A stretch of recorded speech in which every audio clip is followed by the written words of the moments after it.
I'm back. After taking the summer off, I'm officially launching season 2 of my podcast. This is How to Speak Nebraskan.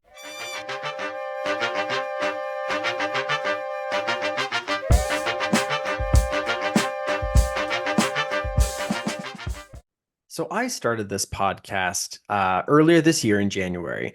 And, when you start something new, you don't always exactly know how it's going to go. You don't always exactly know the path it's going to take, the journey that you're going to go on. It's just something, sometimes you just go for something you want to do and you give it a shot and you're kind of like, all right, I'm going to go for this. And I just kind of, I don't know where it's going. I'm going to see what happens. That's kind of the case with this podcast in some ways. And so I've loved this experience. Whenever you try something new, if you're feeling it and you're wanting to try something, you just go for it. And I kind of here we are in August, starting the school year. And about a year ago, I wanted to start this podcast. It took me several months to get this thing going, believe it or not. And I know it sounds so simple. You're like, come on, Jeff, you're just talking into a microphone. Yes, that is true. And there are more steps to it than I thought maybe met the eye of things that I just had to kind of, figure out. And over time, it eventually took me a few months to kind of get it all nailed down the way that I thought, well, would work. And so here we are. I did this podcast for several months and took a little bit of a hiatus over the summer, took a little bit of a break. One thing I've joined some like Facebook groups and just seen some things kind of online of, how do you treat your podcast? Do you have different seasons? Some people have seasons broken up. Some people just say, I don't have seasons. I just kind of keep going. And I've now done X and X number of episodes, and that's how it's gone too. I really did not plan for if I would do seasons or not. I honestly didn't really give it a lot of thought. I'm just like, I just want to start this and see how it goes. I found myself in the month of May when my kids were getting out of school and summer was starting of kind of being like, all right, I kind of did this sort of closing podcast of why I started a podcast. And I kind of just felt like I needed a little bit of a break for the summer. It's beautiful weather. It's light outside. You're going to go out of town a few times with your family and all of those great things. But I also found that I thought a lot about this podcast because I'm like, I really can't wait to get it back up and started again. And so I thought to myself, that's what we're going to do. School year starts. We're going to come back for what? Season 2. That's right. Season 2 of this podcast. And I'm really excited about that. There's so many podcasts out there that highlight people in different areas. And I've been asked a lot by a lot of people, what is your podcast about? It's called How to Speak Nebraskan. And so it's like, okay, something Nebraska. What does that mean? Well, I highlight great people and things about Nebraska. And so, if you listen to other podcasts out there that are on Apple Podcasts or Spotify, you'll probably find this. Most of the people live on the East Coast or the West Coast, oftentimes, or big cities. If they interview people, usually they are famous or they're world-renowned people who also live on the East Coast or West Coast or big cities. All of those things are just fine. But you know what? This is our stage right here in Nebraska, and the people that we have too. And so that is my goal, is to highlight that. I had a chance to interview.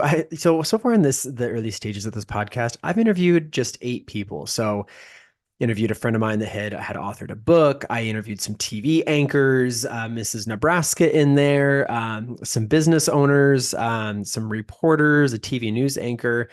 And guess what? I loved it. And this podcast is primarily going to be interviewing people because it's so much more enjoyable when I have other people on here with me. Although I do enjoy kind of these little takes, but I really think that it's more fulfilling for myself and for everyone when we've got other people that can be on here as well too. And so that's where you come in on this next little part. I want you to know that if you want to be interviewed, or if you know a person who you think I should interview, I would love it if you would share that with me, because there's a lot of people doing cool things. And what I've found is the people I've interviewed so far, several of them, they're not famous people necessarily, but they have cool stories to share. And a cool story could be about a career or like this kind of overall experience over a long period of time, or it could be just a very specific experience. One of my friends I interviewed this last year, you might have, if you listen to it, the Chipotle challenge, I thought that was a lot of fun. Is about my friend who won Chipotle for a year doing this running challenge last January. And he ran an obscene number of miles when he did this. And I feel free to check it out. So it's just about this one experience, this one kind of thing that he did for a certain window of time in his life. So if you have a person or yourself, you have a story to share, there's a couple ways you can share it with me. One, if you already know me, go go ahead. Feel free to reach out. It's fine. Just be like, Jeff, do you want to interview me or a person? It's fine. Don't be shy. It's fine. You can go to my website. Yes, I do have a website. What do you think it's called? Howtospeaknebraskan.com. That's right. You guys, this website is not super fancy, okay? Because I am like you. I work full time. I got a family. I'm busy. And I have these dreams and these visions of what I would like the website to be. But for now, it's just a simple website. You can click on the podcast link at the top, and at the bottom, there's like a little box you can submit questions or comments. And so if you want to submit your name or somebody's name about what to interview about, reach out to me, and I would gladly look into it and be like, okay, how can we maybe fit this in, or how do we make this work? You can also go to my Facebook group. I have a Facebook group, How to Speak Nebraskan, real creative. So it's not hard to find me. Okay. You can find me. I also am on Twitter or X, what I guess I should call it X now, not Twitter. And what do you think my Twitter handle is? It's not How to Speak Nebraskan. Do you know why? That was too long of a username or whatever it is, or a Twitter handle, X handle. I don't even know what they call it these days. It's just at Speak Nebraskan for that too. So you can reach out to me that way. See, Facebook, my website, Twitter, X. I keep saying Twitter. Come on, old habits die hard. Let's be real. And so you can reach out to me. Feel free to do that. The other way, and this is kind of a big one, is my YouTube channel. I've learned another lesson. I learned through this. Kind of hard to do a podcast the way you want to do it if you don't have a YouTube channel. And so feel free to go to my YouTube channel. Yes, How to Speak Nebraskan. That's right. You can search for it on YouTube. So feel free to check it out there, and we can do this. So, after being gone for the summer and not doing this podcast, I know so many of you have missed this. I know there's been just thousands of people dying for me to get this podcast started again, and ready to get going. So here we go, right? I'm being sarcastic when I say this, I hope. But I do want to talk just a little bit about some experiences because first off, I hope you had a great summer. I hope that you had some relaxing time. I love here in Nebraska how late it stays light out. Okay. I know that's not just a Nebraska thing, but I'm focused on that right now. Because where we're kind of located on the western end of the central time zone, it's light pretty late, kind of at its peak in late June and early July. It's 9:45 and it's still just a little bit light outside, which is awesome. I love that. And so I hope you enjoyed the shinier days, the more sunlight. Hope you got out of town a little bit and did some vacation time or any number of those things too. We got out of town just a little bit. My family and I took a little vacation at the very beginning of the summer. Went to St. Louis, went to Nashville. My wife and I actually just went to Nashville on our own while we left our kids with some family. Did our anniversary trip out there. It was awesome. Um, and then here at the end of the summer, we did another big trip, a huge trip. One of those trips that's like a lifelong, like lifetime experience of a trip. You're just sometimes you have a trip once in a while, you're like, whoa, this is like a once in a lifetime sort of thing. And this is going to be kind of epic. You don't usually have a trip like that every year typically. It just is one of those things where every once in a while in life, a big opportunity comes up. So a couple years ago, at the beginning of the school year, we had the opportunity to bring a foreign exchange student to our house from Norway, a young woman named Tamina. She's awesome. And so if she hears this, shout out to you, Tamina, or to her family, anybody listening. So here we found ourselves at the end of the summer. We were hanging out with some friends one day on a Saturday, and they said they were bringing a foreign exchange student to their house. And the school that we send our kids to has this program where they bring in a couple, sometimes two or three foreign exchange students from this one school in Norway every single year. And our friends told us they're looking for one more host family for another Norwegian student. And I just kind of on a whim was like, oh, that kind of sounds cool. And I turned to my wife, I'm like, yeah, we should do that. Very spontaneous. And what do you know? We had her at our house in 2 weeks. And so I'm actually very proud of my wife for going along with this because she is way more of a planner than inviting somebody to live at our house for a whole year, just 2 weeks in advance. Even I'm usually more of a planner than that, although my wife is definitely the planner out of the two of us. And so it was an awesome experience. And I tell you what, when you have a foreign exchange student in your house, it is a way to experience another culture and just have this unique opportunity right there in your home. And that's what I found was really cool. We met her on Zoom before she came here, and she was just awesome to be around. She was kind of just an older sister to our two kids. And here we were thinking like her parents are entrusting us to give her a safe and good environment and hopefully create a great experience for her. And so we wanted to do that. And so I had a great time.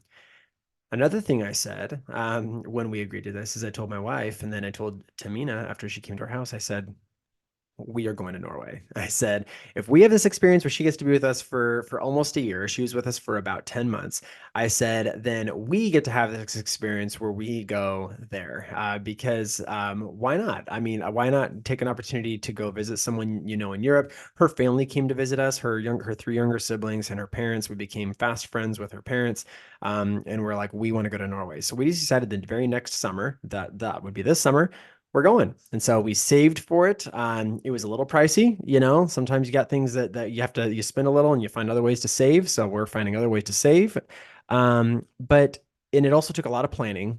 So we're talking about a trip that was like over a year in planning. So keep that in mind. When you have these experiences, you don't just kind of do them totally on a whim. Oh, I guess you could. We did not do that. And we just had an awesome experience. So here's a couple things, observations I had real quick on our trip to Norway. First off, we were gone for 2 weeks, and I have not had like a 2 week vacation like pretty much ever. I did a couple trips during COVID where we were gone for 2 weeks, but I worked remotely for part of it. And then we did another trip at some point like that here a while back where we kind of did that, but I wasn't truly on vacation for 2 full weeks. This was my first trip I think I've ever taken where for 2 whole weeks, I did not check work email at all. I have become one of those people. I'm bad. I do check work email sometimes when I'm on vacation, just a little bit. I just check in on it because I kind of hate coming back to a plethora of emails. It's a little bit stressful, but I decided no, this is our epic vacation. This is a big one. So for the first time ever, gone for 2 weeks, did not check email, did not check anything. Truly allowed myself to just get away and be like, nope, for 2 weeks, this is what I do. I can go on my trip with my family, and this is what I'm focusing on. And, let work take care of itself when I get back. And so I was gone for 2 weeks. And I got to tell you, if you ever have the opportunity to do that, and I know not everybody does in their job, if you're able to ever take a 2 week vacation, and yes, international is wonderful. Again, if you're able to do that or not, or even if you just stay here in the States, it's great too. But if you're able to take a 2 week vacation, I highly recommend you do it at some point. Um, when I do a 1 week vacation, I find myself toward the end of the week, as things are wrapping up, going, I got to go back to work next week, and I'm kind of dreading it. Okay, and it's fine. It's fine. Sometimes a 1 week vacation is like perfect. It's exactly what you need. But on this 2 week vacation, what I found was by being gone for so long, by a week and a half in, and we only had a couple days left of the trip, while I was having a great time and I didn't necessarily want it to end, I was kind of ready to come back. We had been living out of a suitcase for a while. You've got laundry, you're eating some different foods, or you're having to figure out what you're gonna do for your next meal. Are you gonna go buy groceries? Are you going out to eat? And so you're kind of always spending money on that sort of thing. You're always having to figure out your transportation. We had a rental car for part of it, but then we also did trains and Ubers and all of those sorts of things. And you're just kind of always having to like figure those things out kind of day to day. And that's a little exhausting after a while. And so there came a point toward the end where I'm like, okay, like I'll be ready to go home and be back in my bed, back in kind of a routine a little bit. And guess what? I did not dread coming back to work. And so once in a while when you're gone for sure, you sometimes I think feel that way. I was a little bit more ready because I was like, all right, this was good. This is what I needed. I was gone for a long time. I felt like I really spaced out for a while and kind of forgot about things and did that. By the way, do you know what else I learned while I was in Norway? The folks there, they take pretty much like the month of July off for the most part from work. So Tamina's parents were not working while we were there. And that's very common. Now, not everybody takes off because there's some, service jobs that have to stay open, stores and restaurants, and all those things too. But a lot of people kind of it's just part of a cultural thing. They like mostly take about the month of July, approximately a 5 week window, and everyone takes off almost like it's summer vacation for the entire family. So their kids, I think, have a little bit of a shorter summer break, but yet you add in the adults having like this long summer break, and then they go on holiday, which is going on. Of course, they're for holidays, just vacation, right? And so they can be home for part of that. They can then go ahead and be gone. They can travel. And I tell you what, they come back a lot more fresh too. And so, in fact, Tamina asked us here just in the last few days after we've been back, we checked in with her and we're messaging with her, and she asked my wife, she said, "Are you guys back at work yet?" And we're like, "Yeah, we came back right away after we came back from vacation. That's just normal here in America too." So but 2 week breaks, a great thing. I highly recommend it when you do it. um, so don't underestimate the power of removing yourself from the day to day of when you're doing something like that. It's great to check out. It's great for your kids sometimes to experience new things too. And so I definitely encourage you to do those things as well. And so a couple other things. What I noticed was we are fortunate here in the United States when you speak English. There are so many bilingual people there. They all, or maybe more than just two languages that they speak. They almost all speak English. So while I thought that was great, it made it very convenient for us. It also made me a little bit embarrassed because I'm like, yeah, most people in America, most people only speak one language. So if you are bilingual, kudos to you for speaking more than one language, because out there, almost everybody could speak English, but they also use it within Europe because a lot of people can speak English. That way they can help speak across different languages. They don't have to go learn like 10 or more different languages or anything along those lines too. So anyway, it was a great experience.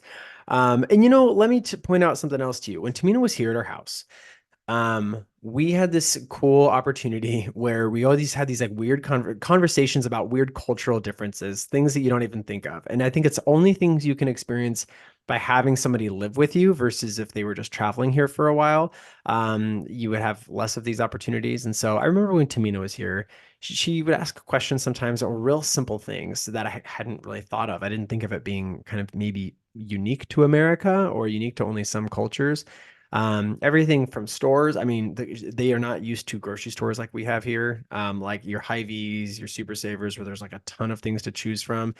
They are not used to that in Norway. Their markets are smaller. They don't have a giant cereal aisle like we have. They don't have a giant snack aisle as much as we have. And yes, I did notice that when I was there too. They still have plenty of options. It's not a big deal. In fact, we probably have way more options than what we need here. She was blown away by Target when she visited, and Walmart and Sam's Club and all of these sorts of places. She just couldn't believe it. And so those were kind of some fun things. Another big one she pointed out that really was an interesting conversation was when homecoming came up. Because of course, as a student here, she experienced homecoming week. Right. And so, what is homecoming week a lot of the time? Schools do all these school spirit things. A lot of times you dress up as a different theme each day. You have your career day or sports day or, neon color day or whatever you're going to have. And you have other things going on too. And she asked me, because the dance was coming up for homecoming, and she goes, "What's the difference between homecoming and prom?" And I tell you what, that was quite the conversation. I was like, well, homecoming is more like school spirit.